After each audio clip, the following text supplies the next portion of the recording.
Ok, on va recap le trade de hier. Checker ça, mettre ça ici. Testing.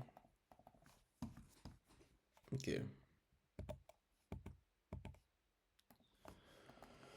Hier, lundi 23 février 2026.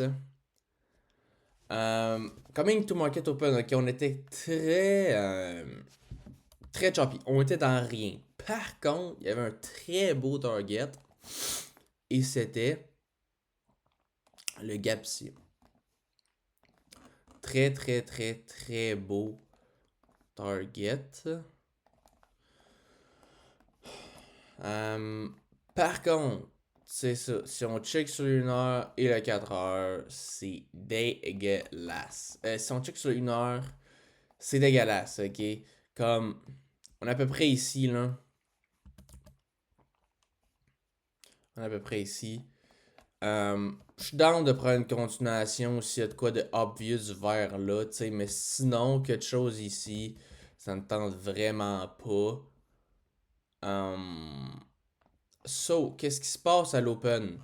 À l'open, on vient pas prendre ça ici. On crée euh, du buy side. Sur Yes, on vient prendre le gap, mais par contre, on fait des gros edge avec previous week high. Comme gros crise de edge là. Et par la suite, on descend, ok? On descend, on vient chercher le site intermediate low sur Nasdaq. On vient pas le chercher sur ES. On a un SMT. Moi, à ce moment-là, je me suis dit, écoute, si on a une réaction ici, je suis down, ok? Est-ce que je vais prendre une mec? Non, non, je parle pas de mec, je parle pas de mec, je parle pas de mec, je parle pas de mec, je parle pas de mec. Parce que je suis très bien, là. Genre, je prendrai pas de mec parce que c'est tellement choppy que je veux vraiment attendre qu'on soit proche d'ici pour avoir une continuation. Mais maintenant, qu'est-ce qu'on fait? On respecte. Ça, c'est un turn-off. Qu'est-ce qu'on vient faire? On vient reçoit. Moi, from there, moi, ce que j'attends juste, c'est une petite grosse candle aussi.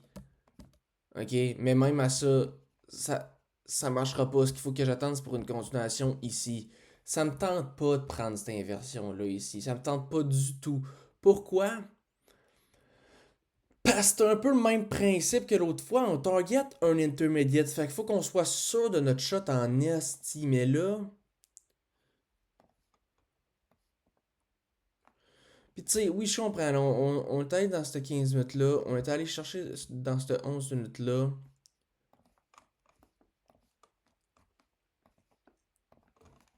Mais comme, le higher time frame est tellement dégueulasse. Ain't no way que je vais rentrer ici pour aller target un intermediate.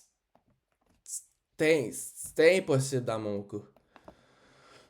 Si ici ça aurait été un 5 minutes on field, on rentre ici sur un 5 minutes inversion.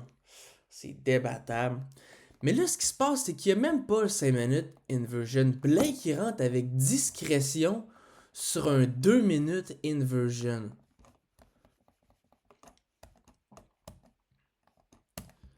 Like, what the fuck? What the fuck, man? Il rentrait avec discrétion parce qu'il aimait beaucoup qu'on edge ici. Il aimait beaucoup qu'on edge ici. Ça, je peux comprendre. C'est des très beaux targets. Mais là, ce problème, c'est qu'on check le 4 heures, puis le 1 heure, puis ça s'en va nulle part. Ça s'en va nulle part. Ça aussi, ça s'en va nulle part, by the way, là.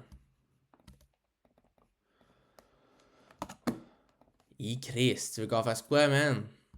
Tu veux qu'on... Ah... Aujourd'hui, il y a peut-être des longs ici qui seraient disponibles. Peut-être, parce qu'on est venu sweep ça.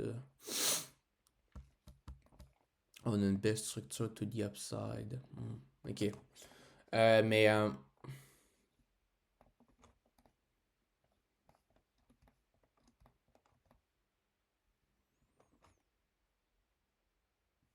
C'est ça, c'est ça. Puis après ça, qu'est-ce qui se passe? Ben, ils se font tout stop out, puis on shut down en bas, puis là, from there, tu veux peut-être trouver pour un short.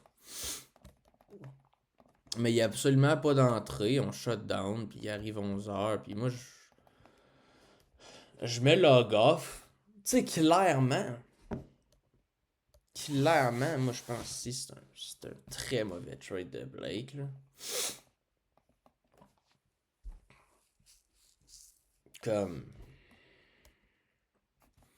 Ouais, t'as un good key level, t'as un good TP, mais bro, ton bias, c'est rien. C'est rien ton bias.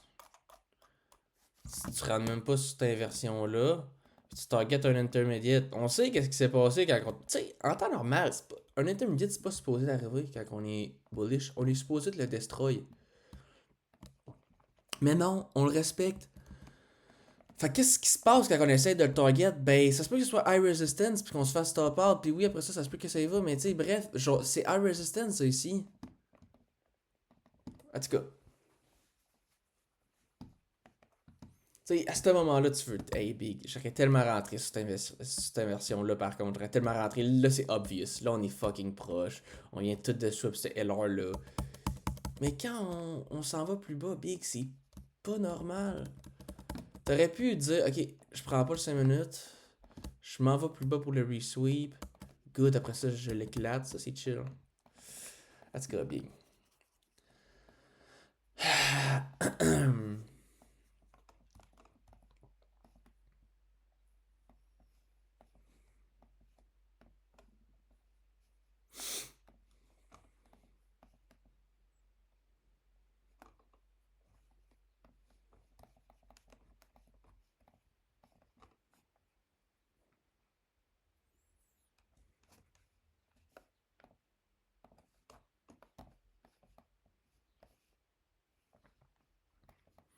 Ouais, c'est vrai qu'on. Puis en plus de ça, ce qu'on peut dire, c'est qu'on respectait beaucoup, là. On respectait ce 4 heures gap-là. On respectait ce 1 heure gap-là. On respectait ce 1 heure gap-là ici. Bon, tu sais, lui, je sais pas s'il a pris le prêt. Tu sais, ça, il est pris après 10 heures, tu sais. Après 10 heures, tu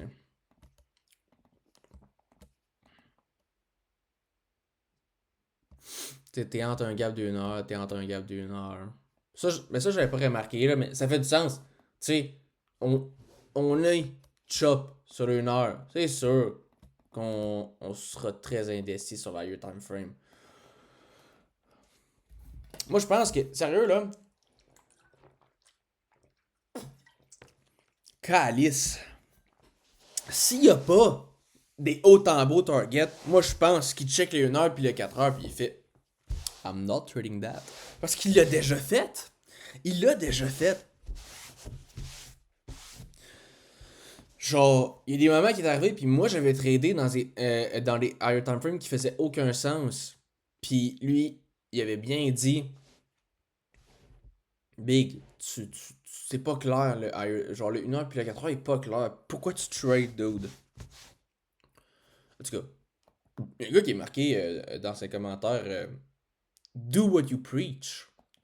Ce que j'ai trouvé quand même bon. Mais je pense qu'il était biaisé. Il était biaisé à cause du fucking opening gap. Genre, il y en a tellement vu. Tu sais, dans sa carrière, ça fait 5 ans qu'il trade. Puis il y en a tellement vu se faire hit. Surtout quand on le edge de même. On edge, tu sais, pour lui, il se crissait un peu tout là, à ce moment-là. Puis il était comme, garde, on s'en va prendre ça, là, je m'en calisse, là. Tu sais. Ouais, en tout cas. Ça va être ça le recap d'aujourd'hui. De hier, dans le fond.